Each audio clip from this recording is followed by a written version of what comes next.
Bienvenidos a Campus Global, el programa de análisis multidisciplinar de AFIT, que tiene como propósito que todos podamos aprender sin la necesidad de tener un carnet. Creo que todos hemos oído en distintos medios la necesidad de que hay que hacer una transición energética. Lastimosamente yo creo que el tema se ha vuelto particularmente para este país como un asunto de una decisión ideológica y creo que se merece un análisis más profundo y por eso pues la intención de hoy es como explicar realmente cuáles son los alcances y las implicaciones de una transformación de este tipo, y para eso pues estos son nuestros invitados.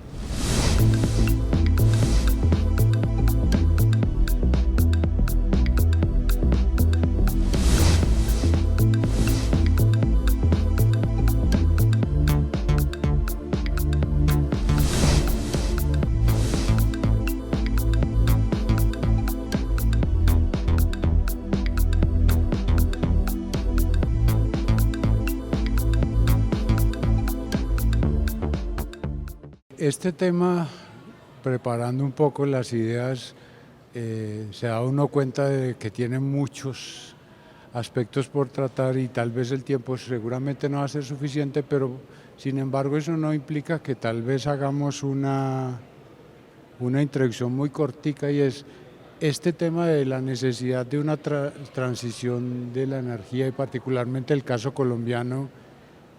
¿Es un capricho o hay algún sustento general que implique que por qué nos estamos metiendo en esto? Pues es una necesidad generalizada, no solamente para Colombia, sino que a nivel internacional ya lo hemos vivido años atrás, dado el calentamiento global que se viene presentando, donde según información de la NASA, la temperatura promedio entre 1960 y el año 2021 pasó de ser negativa, menos 0.03 grados centígrados, a 1.1 grados centígrados.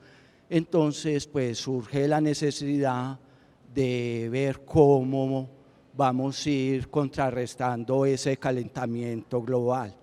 Entonces, pues con datos de la Agencia Internacional de Energía, ellos tienen información donde prevén que el 90% de la disminución de emisiones de CO2, gases de efecto invernadero, pudiera hacerse con estas energías renovables no convencionales y no convencionales, para lograr las metas que se tienen previstas de ser carbono neutrales a 2050.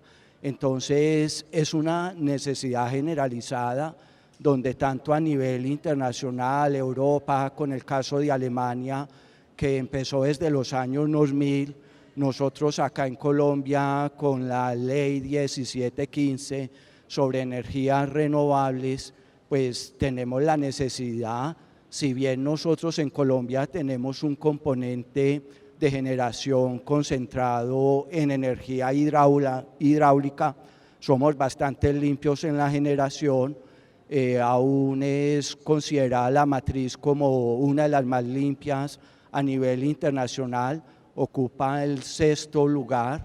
Eso no quiere decir que no tengamos posibilidades de mejoras con la inclusión de estas energías renovables no convencionales, sobre todo solar fotovoltaica y eólica en nuestro caso. Yo creo que hay un tema del que como especie tenemos que ser muy conscientes, y es la enorme depredación que hemos generado en el planeta. Hay una historia no contada, realmente son pocas las referencias sobre la historia de la energía. Y es que detrás de la historia de cómo el ser humano ha consumido energía, han ocurrido unas depredaciones y unas devastaciones enormes. El inicio de la edad del cobre en la península de Anatolia hizo que la península pasara de ser un lugar de bosques a ser un lugar totalmente depredado, porque la energía la consumíamos de talar bosques. Lo mismo ocurrió en Europa con la Edad del Hierro, y vinimos a salvar algo de bosques en Europa cuando empezamos a usar carbón. Y en realidad el uso del carbón detuvo un poco la depredación del planeta, que había ocurrido ya en muchas otras partes. La isla de Pascua es un caso de depredación.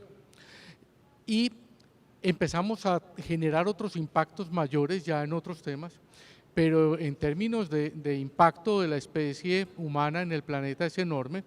El análisis de los límites planetarios, en donde evaluamos el impacto en la biosfera, en la acidez de los océanos, en la contaminación y acidificación de la atmósfera, todas las dimensiones que están en los límites planetarios, pues estamos en una situación inquietante. El asunto es, como especie humana, cómo vamos a coevolucionar con un planeta el cual cada vez se siente cada más estrecho, cada vez más invadido y de verdad cada vez más depredado por la especie humana. Entonces, esta transición energética, como la llamamos ahora, va a ser otro proceso adicional de transición en el uso de la energía de la especie humana.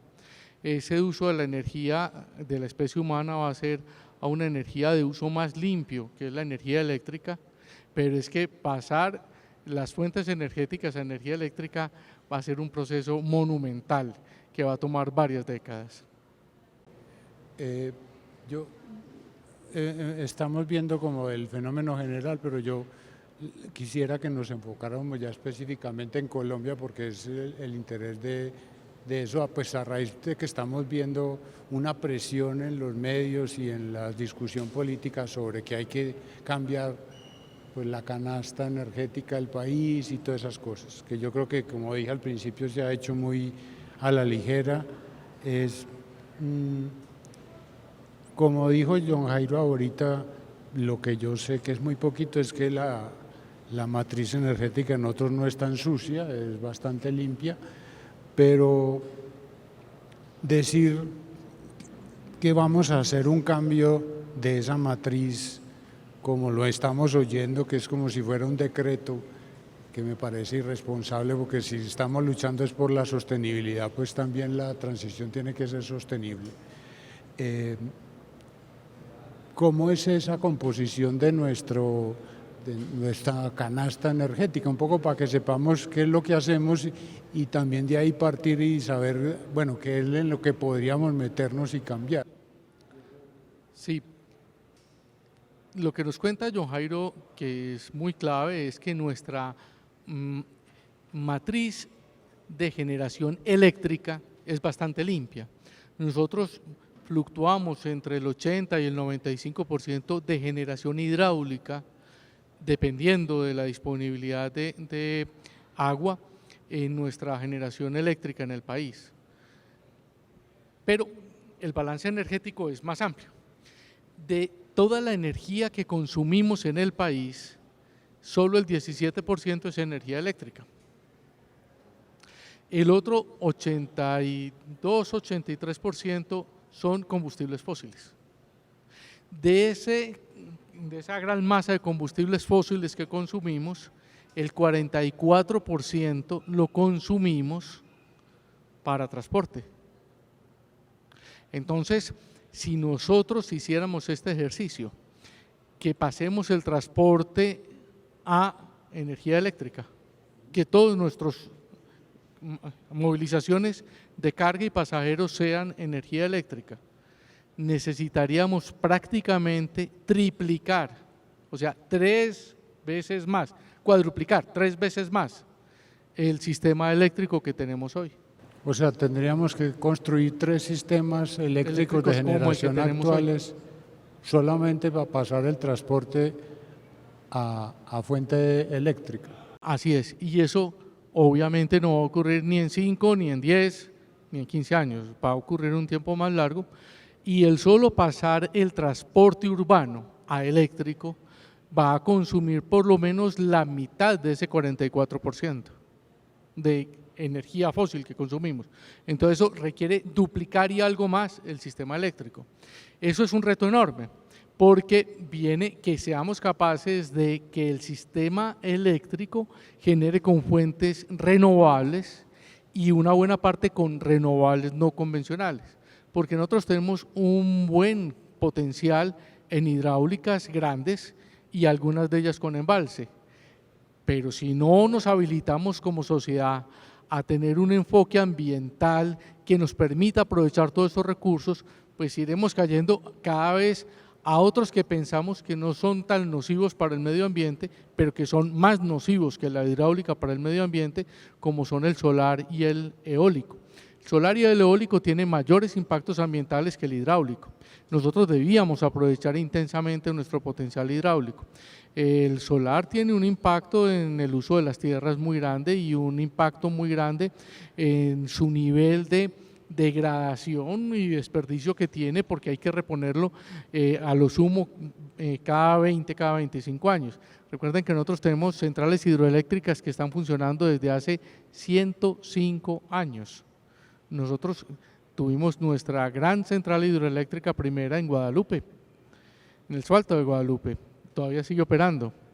Entonces, todos esos balances y todas esas composiciones como sociedad, yo creo que son un reto muy grande, porque en un ejercicio que hacíamos en estos últimos meses en compañía de la Universidad Jorge Tadeo Lozano y la Universidad Tecnológica de Berlín, el gran impedimento para que avancemos en la transición energética son precisamente los impedimentos ambientales y las reacciones radicales ambientalistas que están impidiendo, por ejemplo, que en este momento tengamos la conexión que nos permita utilizar la energía solar y eólica de La Guajira. Entonces los retos como sociedad son muy grandes y creo que no los tenemos procesados, no somos conscientes de que la transición energética no es la transición de un sistema, es la transición de toda una sociedad a una forma de vida muy distinta. Que hay un aspecto que me gustaría complementar con lo que dice Diego, en el sentido de la importancia para poder tener una matriz más diversificada y aprovechar precisamente esta transición energética. Totalmente de acuerdo con que es un proceso planeado de mediano y de largo plazo y no podemos pensar en que todo lo vamos a hacer con energías renovables no convencionales, solar y eólica, porque sabemos que tienen una intermitencia muy alta y eso tiene unos problemas gravísimos en términos del principal objetivo que tiene la política energética, que es garantía de suministro. Entonces quisiera traer solamente una cifra, por ejemplo, el último fenómeno del Niño presentado 2015-2016, que a pesar de que el mayor componente de generación que tenemos es hidráulico, en situaciones como estas, cuando hay niño fuerte, necesitamos 54% de la matriz de generación con fuentes térmicas. Entonces, en ese sentido, lo que quiero enfatizar es la complementariedad que puede darse entre el recurso hidráulico y sobre todo la energía solar fotovoltaica, que es donde más potencial tenemos para garantizar esa confiabilidad de suministro. Máxime cuando hay esos fenómenos niños fuertes, es donde tenemos mayor capacidad de generación. Entonces, eso implica pensar en una transición energética responsable, bien planeada, donde debemos aún hacer estudios técnicos que nos permitan determinar qué porcentaje de estas fuentes no renovables, no convencionales, son viables para el sistema y garantizar confiabilidad de suministro.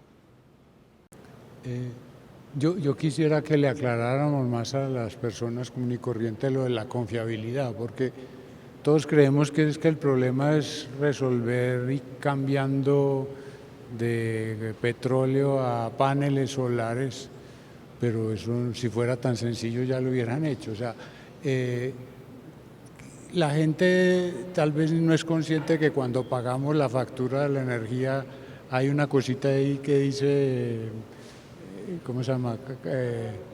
Cargo por confiabilidad. Le podemos explicar eso para qué no lo inventamos, porque la regulación de Colombia creo que es un esfuerzo de por lo menos 30 años de hacer cosas bien hechas, como para pensar que tenemos que tirar todo. Le explicamos eso de la confiabilidad y asociarlo con esas nuevas opciones la gente dice, no, pongamos un panel, pero la confiabilidad y la energía solar o eólica, ¿cómo si son tan fáciles de asegurar? Ve, Juan David, y lo voy a ir asociando con transición energética. En la práctica, lo que necesitamos en el sistema y lo que necesitamos todos en los hogares y en las empresas es energía eléctrica hoy.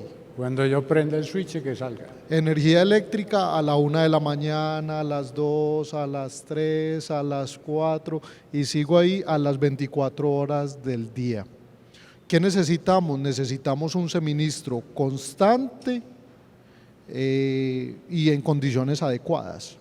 ¿Qué quiere decir? Lo que dijiste en palabras muy claves, prender el switch y listo. La tranquilidad de que mañana yo prenda el switch y ahí esté la energía eléctrica, la tranquilidad de que pasado mañana, traspasado mañana, el próximo año, el 31 de diciembre. El 31 de diciembre de 2026 a las 7 de la noche, nos la da el pago por el cargo por confiabilidad.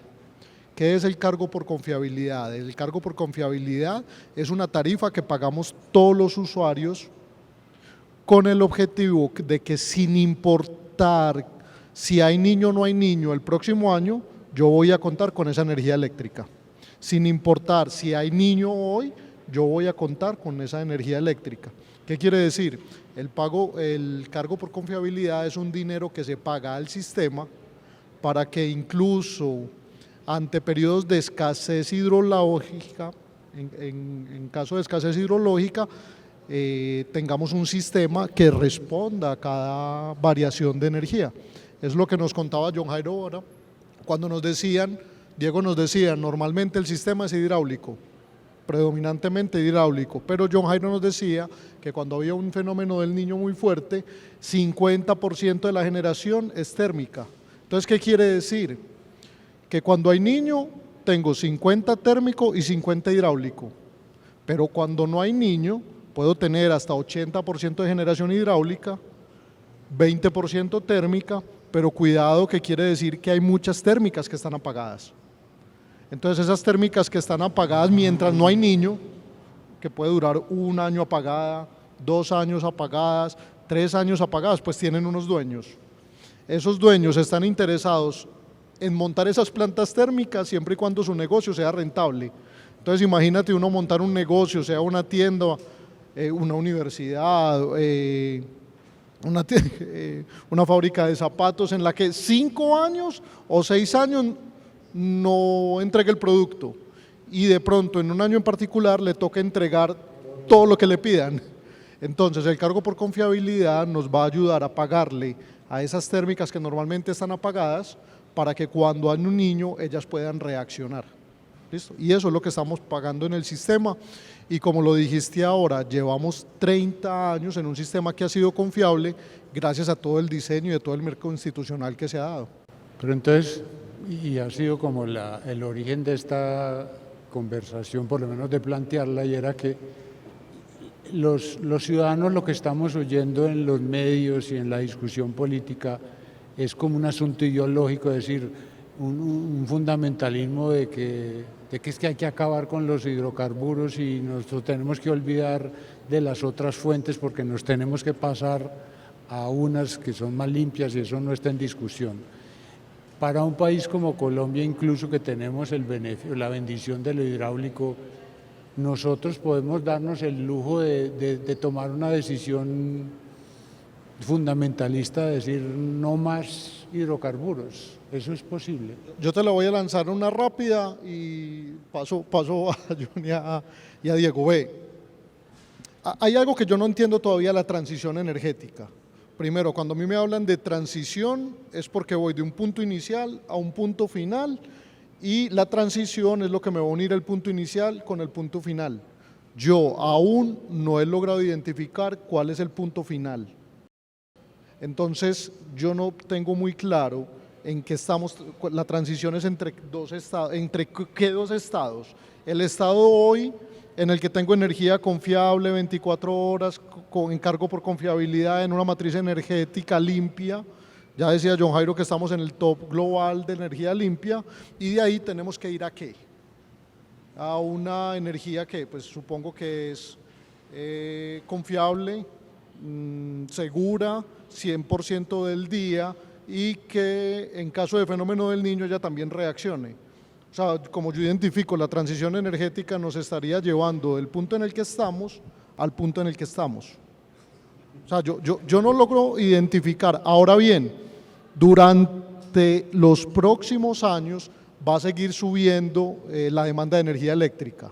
Si el país sigue progresando, si el país sigue teniendo inversión, si la producción de las empresas aumenta, si las familias tienen más ingresos y van a consumir más energía eléctrica para mejorar su bienestar, si vamos a electrificar todas las zonas rurales y si vamos a llevar todo el parque automotor a que también tenga como combustible la energía eléctrica. Entonces, en la práctica, la energía eléctrica va a aumentar. Vamos a tener que aumentar el parque de generación o con otras modalidades. Si son comunidades energéticas, igual vamos a tener que transformar más energía primaria en energía secundaria. Es decir, tomar o energía del sol y volverla eléctrica, o energía de las mareas y volverla eléctrica, o energía de biomasa y volverla eléctrica, o energía de carbón y volverla eléctrica, o energía del petróleo, energía del diésel o energía del agua. Mi pregunta es, ¿en alguna región en particular estaríamos dispuestos a renunciar a la energía eléctrica para apagar los combustibles fósiles? Que es la pregunta que me acabas de hacer hoy. Hoy, ¿Colombia podría dejar de consumir combustibles fósiles para atender la demanda de energía eléctrica del país? No. Para el próximo año, tampoco. Apagamos el sistema. Y los esfuerzos que hizo el gobierno anterior y que hoy también se están haciendo para poder entrar en operación las plantas eólicas y solares que se ganaron unas subastas, no son suficientes para abastecer el crecimiento de demanda de energía eléctrica del país. Hoy el país está creciendo a rata de 300 megavatios anuales. Eso significa una planta hidráulica de 500 megavatios anuales. ¿Dónde están las próximas? Ituango debió haber entrado en el 2018, 2019, 2020, 2021, 2022. Se gastó los 2.000 megavatios y todavía no ha entrado a los 2.000 megavatios. Entonces, el próximo año estaríamos dispuestos a pagar el país para no ensuciar la canasta energética con diésel. Creo que no.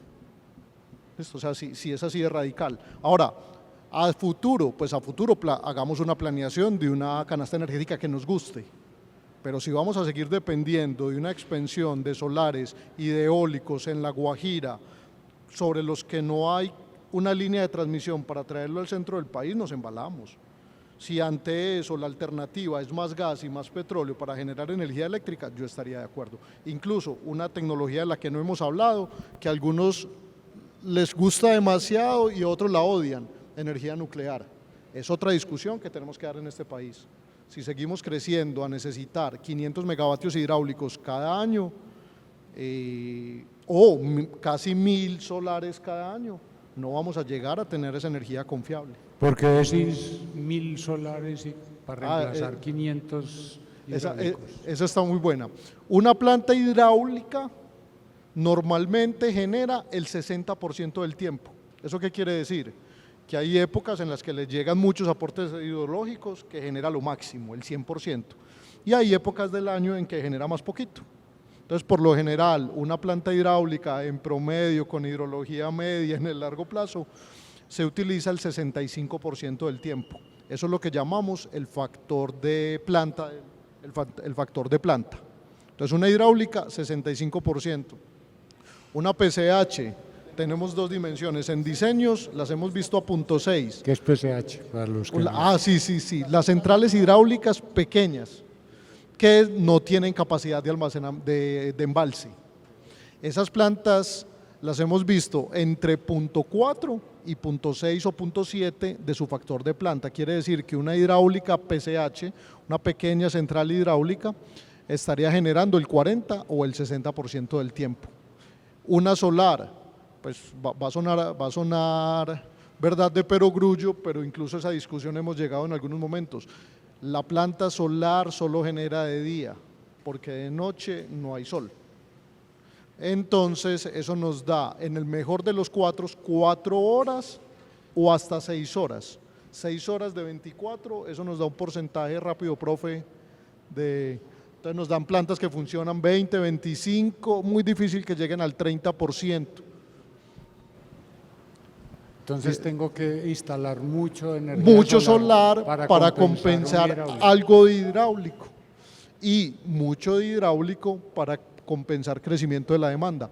De todas las tecnologías que conocemos, tal vez la energía nuclear es la que nos permita mantener una generación muy estable sin quedar tan dependientes del suministro del combustible en el corto plazo.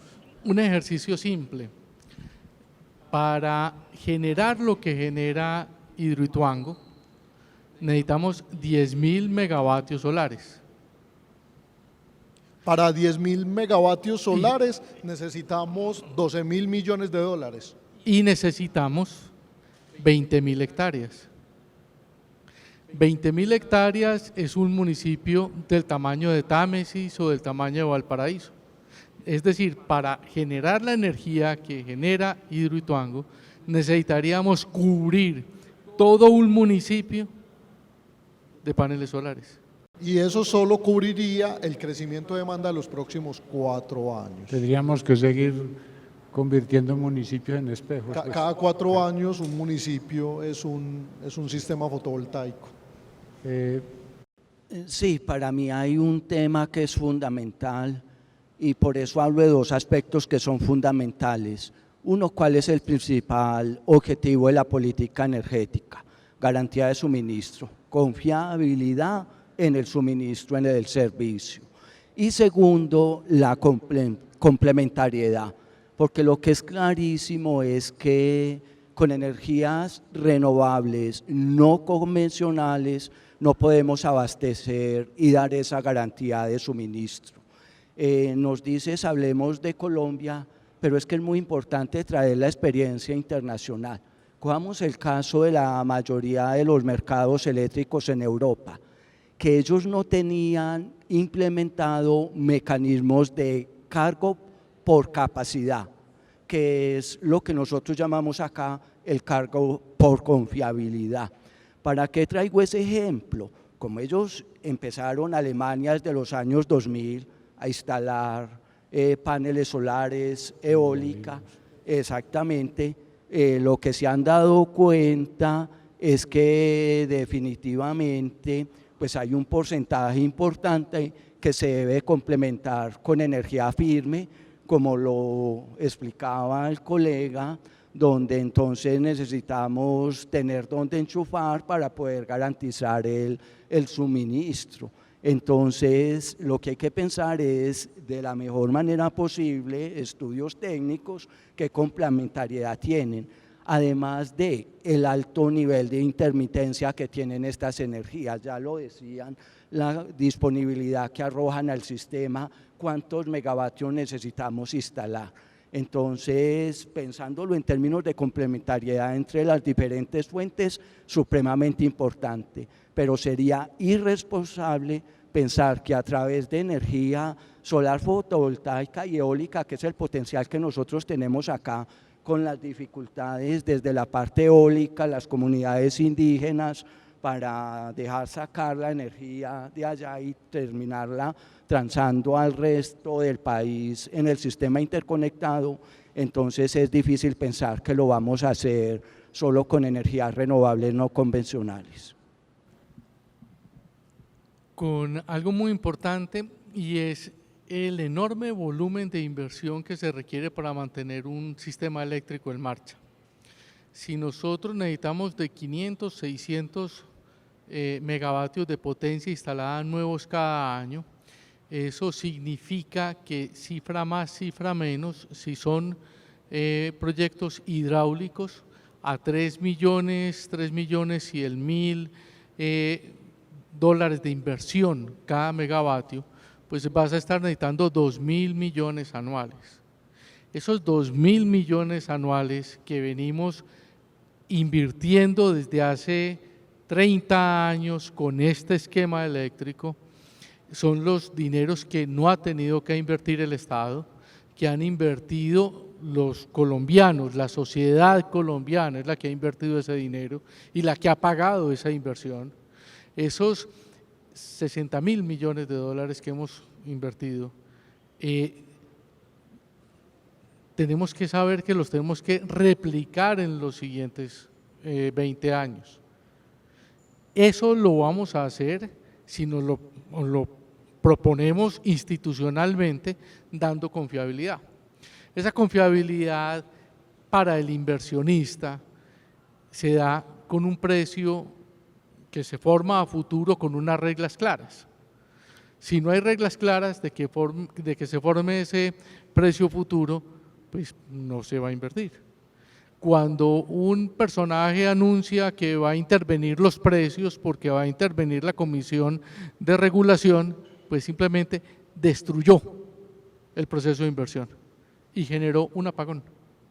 Y eso es una muerte anunciada. Entonces, el gran problema que tuvo Colombia en las últimas semanas fue una intervención insensata, populista, de decir, es que yo resuelvo unos precios de la energía de coyuntura reaccionando de esta manera. No, no, lo que vas a hacer es destruir el mecanismo mediante el cual esta sociedad se ha podido proveer de la energía que requiere durante décadas, tratando de resolver un problema que no es un problema interno, el que el carbón haya multiplicado por 6 sus precios, que estuviera en 50, 54 dólares la tonelada y pasara a 356, 415 dólares la tonelada, eso no es un asunto nuestro, es un asunto global. El que el índice de precios al productor, el IPP, con el cual indexamos los contratos, hubiera crecido 26% en un solo año, no es un asunto interno del país, es un asunto en que los precios del cobre, del aluminio, del petróleo, del gas, del carbón, se multiplicaron en todo el mundo. Entonces, pretender insensatamente intervenir precios es destruir las bases más profundas de una economía que ha venido marchando de manera organizada. Y el problema es que cuando tú tienes un gobierno en donde las personas primero no tienen las capacidades, no tienen la formación, pero sobre todo desprecian el que se tengan esas capacidades y resulta que el que es capaz ya es un indeseable, incluso un neoliberal, entonces entramos en problemas graves y ese es el asunto. Afortunadamente en la comunidad de expertos energéticos las personas son sobre todo científicos, son sobre todo técnicos de muy alto nivel, son personas que han trabajado usualmente en muchas compañías, en muchos países, que conocen mucho y que lo último que piensan a la hora de tomar estas decisiones es en alguna posición ideológica. Saben que estos son posiciones técnicas, saben que estos son posiciones altamente sensibles a todas las dinámicas de formación de oferta adecuada, de adecuación a las formas de la demanda. Mejor dicho, estas son cosas técnicas, científicas, bien armadas, donde hay una comunidad tal vez de 800 personas con altísima formación que de pronto lo que estamos sorprendidos es viendo, oiga, qué loco fue el que se puso al mando. Tal vez John Jairo, bueno, si quiere complementar, pero planteo la pregunta antes. En el transcurso de la conversación, lo que yo empiezo a entender es que esto no es una revolución, sino que tiene que ser una evolución programada, bien diseñada. Diego dice así a grosso modo cuánto costaría una transformación, estamos hablando de unos dineros que nosotros no tenemos y el Estado menos, que se tiene que hacer técnicamente, no ideológicamente, Pero una transformación de este estilo también tiene que tener un sustento institucional y legal. John Jairo tal vez nos ayuda y esto no es solamente que yo voy a desconectar una hidroeléctrica y pongo un panel, sino que detrás hay un aparataje legal y de regulación muy importante. ¿Sí? Es igual de importante la transformación del sustento regulatorio, o con la regulación que tenemos también podemos hacer la transición. No, por supuesto, ese es un tema que es fundamental y que bueno lo traes a colación, aunque ya Diego pues también empezaba a anunciarlo en lo que nos comentaba. Por supuesto, para poder llegar a cabo una transición energética hay que implementar no solamente diseños institucionales, sino también diseños de mecanismos que apunten precisamente para ayudar a la implementación e incorporación de estas nuevas energías. Ahí hay un tema que es fundamental, yo quiero enfatizar, ya Diego lo mencionaba, y es desde la parte de organización industrial, que es uno de los temas que más trabajo. Las señales en el mercado son totalmente claves para los inversionistas, y ya Diego lo mencionaba. Traer aquí un ejemplo de uno de los representantes de Celsia que lo decían empezando este año. ¿Cuál era uno de los aspectos fundamentales para llevar a cabo las inversiones y la planeación de lo que tenían previsto para este año 2023 en transición energética? Estabilidad y seguridad jurídica. ¿Qué implica eso? Que las normas del juego sean lo suficientemente claras, de mediano y largo plazo, que den las señales para hacer las inversiones y que las terminen recuperando de mediano y largo plazo, porque si no, no lo van a hacer. Ahí hay un tema fundamental. Si entramos en detalles ya para el mercado eléctrico colombiano, se han avanzado en algunas reglas que me parece que es una cosa, como ya lo mencionaba Diego, desde la parte de comisión de expertos, se formó desde el Ministerio de Minas y Energía unos focos específicos y se han venido haciendo cambios en la parte regulatoria, por ejemplo, para la implementación de infraestructura en medición avanzada. Ahora, a principios del año pasado salió la resolución de la Comisión de Regulación de Energía y Gas sobre ese tema, infraestructura en medición avanzada, que eso se necesita para hacer una transición energética. Adicionalmente, por ejemplo, con la resolución 174 del año pasado, perdón, del 2021, también se dan avances importantes para toda la parte de la inclusión de recursos energéticos distribuidos. Eso solamente para mencionar dos casos. Entonces, lo que quiero insistir acá es que esas reglas del juego tienen que ser lo suficientemente claras y no puede ser una cosa que simplemente una persona, en este caso hablar con nombre propio, presidente de la República, atribuirse las responsabilidades de la Comisión de Regulación de Energía y Gas. Eso no tiene sentido. ¿Por qué? Porque terminan siendo unas señales súper claras de qué van a hacer los inversionistas, destruir inversión productiva, que eso no tiene ningún sentido. Claro, inclusive a nivel internacional la experiencia que yo creo que vale tomar el caso aquí, y es por qué ha sido tan efectiva la política monetaria a nivel internacional. Llámese Estados Unidos, llámese la Comisión Europea, en cada uno de las dos economías son organismos totalmente independientes donde el presidente de la República no tiene sentido que esté interviniendo, porque cada uno se debe de dedicar a hacer lo que le corresponde, y a él es, venga, piense principios claros y dar señales. Para eso tiene, por ejemplo, un delegado a través del Departamento Nacional de Planeación, para que entre los comisionados que se tienen se tomen de la mejor manera posible desde el punto de vista técnico, no populista, para dar señales claras en el mercado y cómo avanzar hacia una transición energética eficiente y responsable. Yo voy a hablar de los dos temas. Sí. En el uno voy a complementar acerca de lo que necesitan los inversionistas para poder invertir. Nos acaba de decir John Jairo que se necesita, pues, ¿cómo lo comentaste con el de Celsia?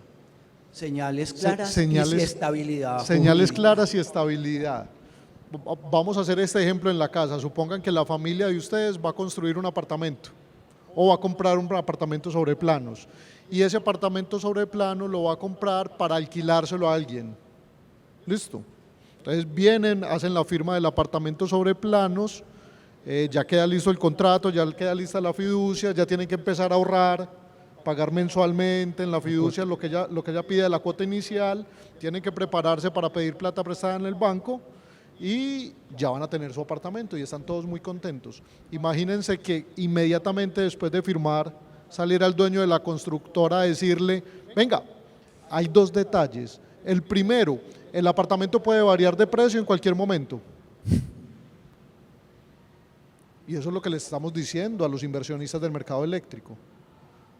Y segundo, el precio del arriendo va a depender de lo que a mí se me ocurra. ¿Y cuándo me vas a decir? No, no sé.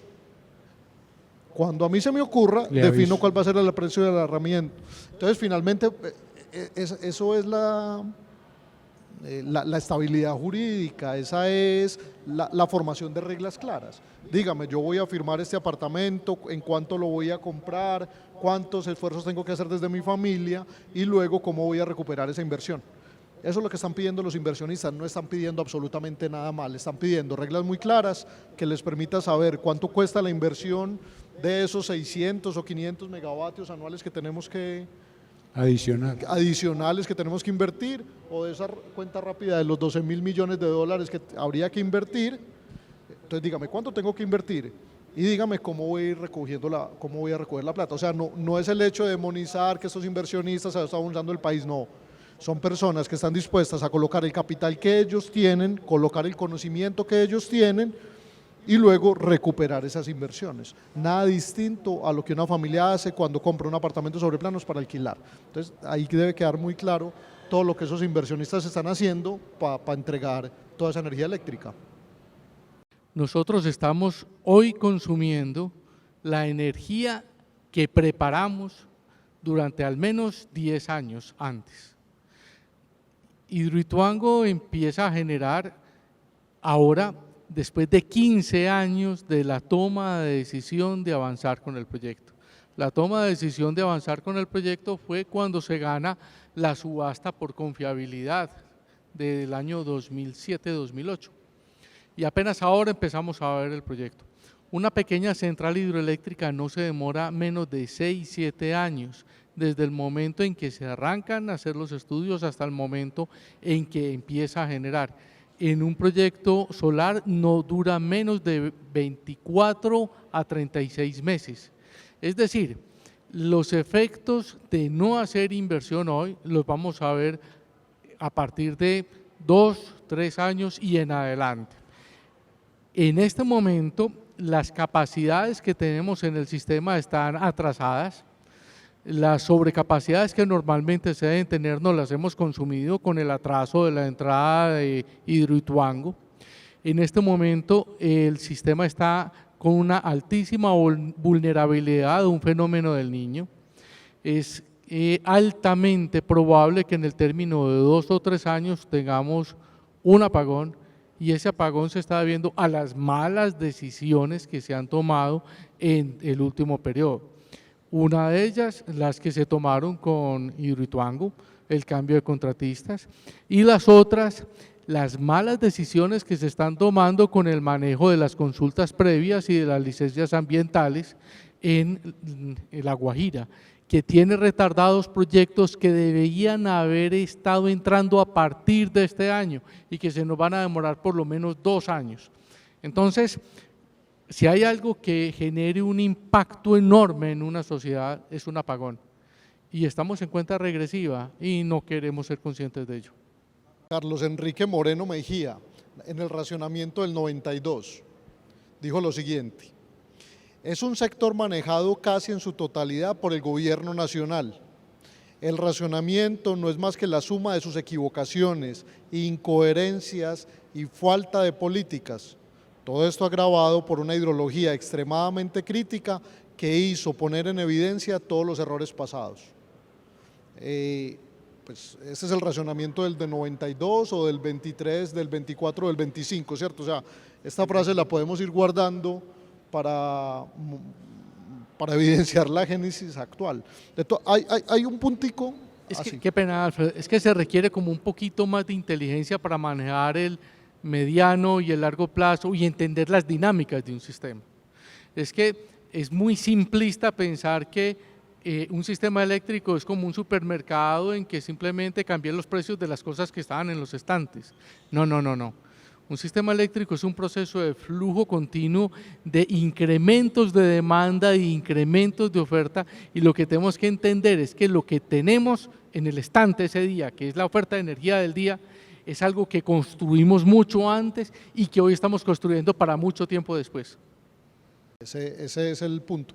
Yo de todas maneras no quiero que quede en el aire de que todo el sector es bueno, ¿cierto? Y que cualquier modificación de él es innecesaria o posiblemente inadecuada, ¿cierto? Hay algo en lo que el sistema sí le ha fallado a los colombianos y es en el precio. En el precio. Ahora, bajémoslo. Una cosa es que le hayamos fallado y otra cosa es que podamos destruir todas las capacidades futuras. Entonces no es tan sencillo como decir bajémoslo, aunque todos los usuarios quisieran que nos lo bajaran, ¿cierto? Y algunos alcaldes. Y algunos alcaldes. Voy a dar varios datos concretos. Estrato 6 en Medellín está pagando en tarifa casi de 1.000 pesos por kilovatio, casi 1.000 pesos por kilovatio hora. Eso pues a los ojos de muchos no suena, pues no se sabe qué significa, ¿cierto? Porque todo el mundo sabe paga 200 o 300 o 500, ¿cierto? Esa no es la tarifa. Pero ¿qué es 1.000 pesos por kilovatio hora? Un sistema solar fotovoltaico instalado en una finca tiene por precio equivalente cerca de 500 pesos por kilovatio hora. Entonces, alguien de estrato 6 en un edificio está pagando casi el doble de lo que sería un sistema solar fotovoltaico en su techo, aunque el sistema solar fotovoltaico solo se le serviría para el día, ¿cierto? Entonces, no son completamente comparables. ¿Qué es 1.000 pesos por kilovatio hora? 1.000 pesos por kilovatio hora es casi lo que le gustaría a esa persona generar con diésel energía eléctrica dentro de su casa. ¿Eso qué quiere decir? Estamos en un precio relativamente alto, donde la sustitución casi que es un absurdo. Tenemos hidráulica, tenemos eólica, tenemos solar, tenemos en el sistema interconectado nacional muchísimos expertos, muchísimos ingenieros, todos para que un usuario esté a punto de pagar lo mismo que generando con diésel en su propia casa. O sea, ahí hay una reflexión que sí tenemos que hacer. Otra. La industria colombiana desde 2008 está diciendo que está pagando mucho por energía eléctrica. Y esta incluso le voy a dar la palabra a Diego, porque ¿cuántos industriales en Colombia han decidido dejar de producir en Colombia? Porque afuera hay condiciones más favorables. Y esas condiciones más favorables pasan por energía eléctrica, pero también por otros factores que se deben atender. Yo sí creo que el sector eléctrico igual debe migrar a pensar un poquito más en el usuario. Durante 30 años hemos hecho una construcción que nos ha llevado a un sistema robusto, con reglas claras, definidas, que nos permiten inversión de largo plazo, pero todavía no hay una respuesta directa a los industriales y a los hogares de cómo lo vamos a hacer a un mejor precio, entendiendo que el precio actual pues obedece unas reglas que hemos determinado y que creemos que hasta ahora son buenas, pero ¿qué más cosas vamos a hacer? Las empresas del sector eléctrico tienen retrasada la medición inteligente Pues como antioqueño, como ingeniero, como estudiante de economía, estudiante de finanzas, es muy triste, o es más bien paradójico, que todavía la medición de los contadores de EPM sea un señor con una escalerita revisándolo personalmente. O sea, eso no tiene carta de presentación. En la segunda ciudad del país, líderes en innovación, líderes en tecnología, donde todos tienen un celular.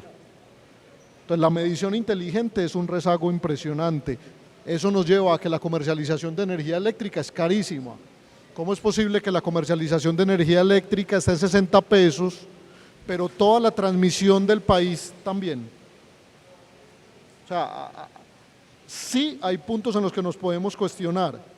Tan sencillo como congelarlas, no. Empezando porque usted las congela y no sabe qué hizo. Puede que le haya ido bien, pero no se ha dignado a hacer un calculito en servilleta de si está bien y mostrarlo.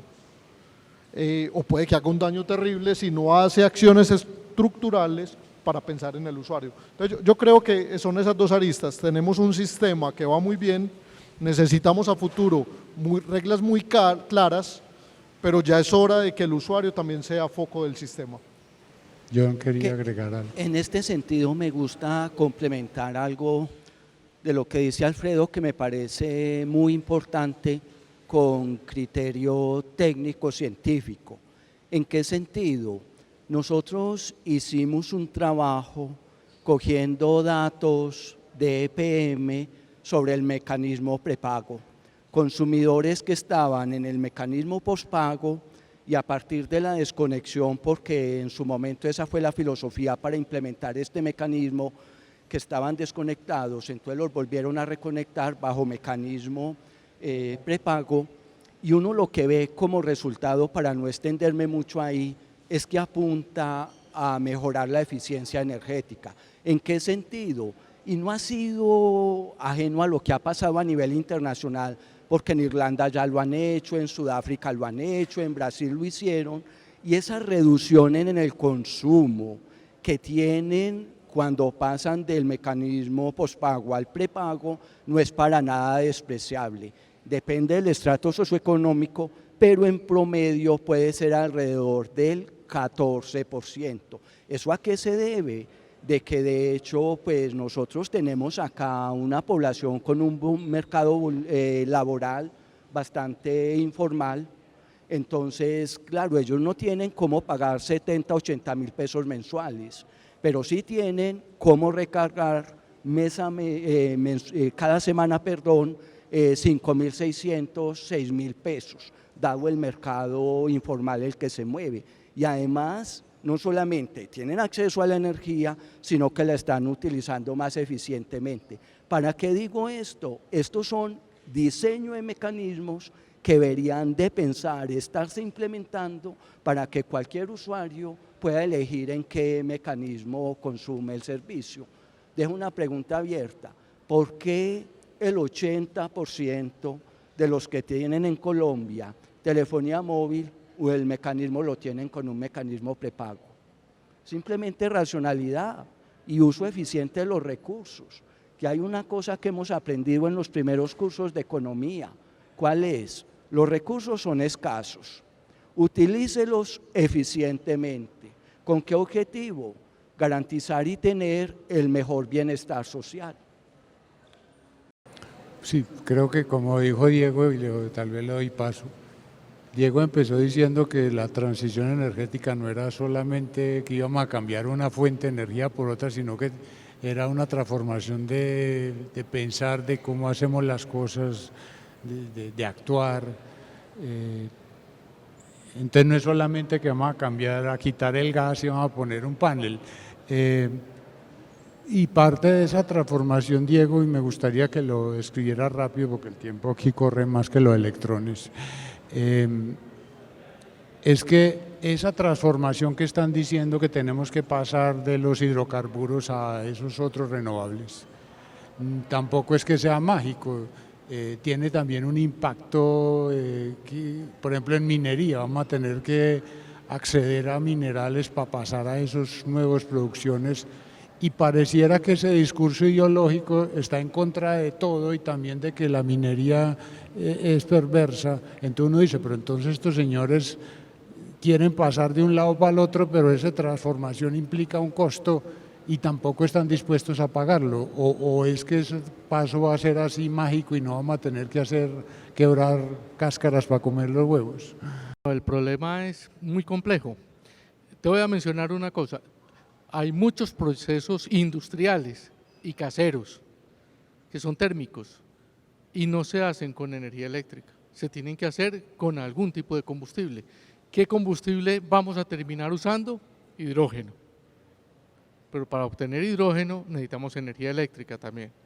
Entonces va a ser un proceso intenso y delicado en el que tener hornos para hacer cerámica a 1100, 1300 grados centígrados para hacer los equipos sanitarios, pues vamos a necesitar son hornos alimentados con hidrógeno.